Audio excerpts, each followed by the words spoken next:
দেশের ক্রিকেটে বর্তমানে সবচেয়ে বেশি আলোচিত ফিক্সিং ইস্যু। গত বিপিএল শেষে জোর আলোচনা শোনা গিয়েছিল ফিক্সিং নিয়ে। অনেকগুলো ঘটনা সামনে এসেছে। এরপর 3 সদস্যের একটি স্বাধীন তদন্ত কমিটি গঠন করেছিল বিসিবি।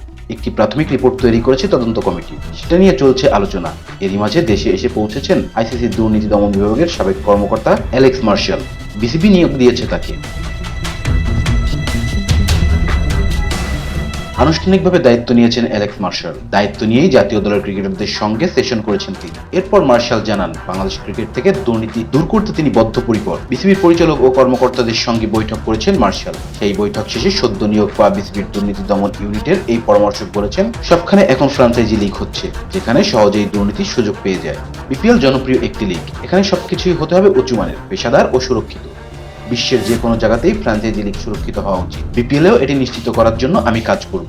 বাংলাদেশ ক্রিকেটের ফিক্সিং মুক্ত রাখার কথা জানিয়েছেন আইসিসির সাবেক এই কর্মকর্তা। তিনি বলেন, এই শতকের শুরু থেকেই বাংলাদেশ ক্রিকেট বিশ্বের শীর্ষ পর্যায়ে উঠে এসেছে। সমর্থকরা মাঠে যে খেলাটা দেখেন তা প্রবলভাবে বিশ্বাস করেন। যে ক্রিকেটাররা দেশের হয়ে খেলেন তারা এই খেলাটাকে কলুষিত মুক্ত রাখেন। তবু নিরাপত্তা জোরদার করার জায়গা আছে, কারণ সবসময় এখানে কলুষিত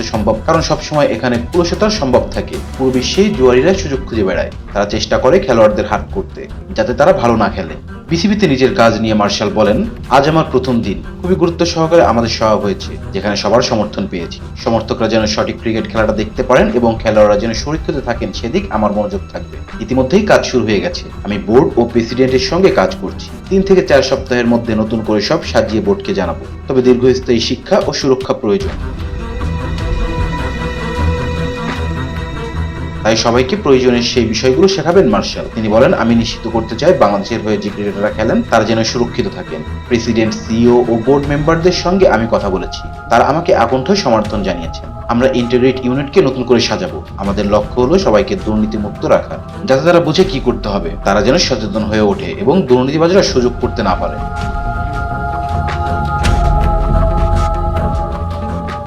রেজান ইসলাম, বি স্পোর্টস।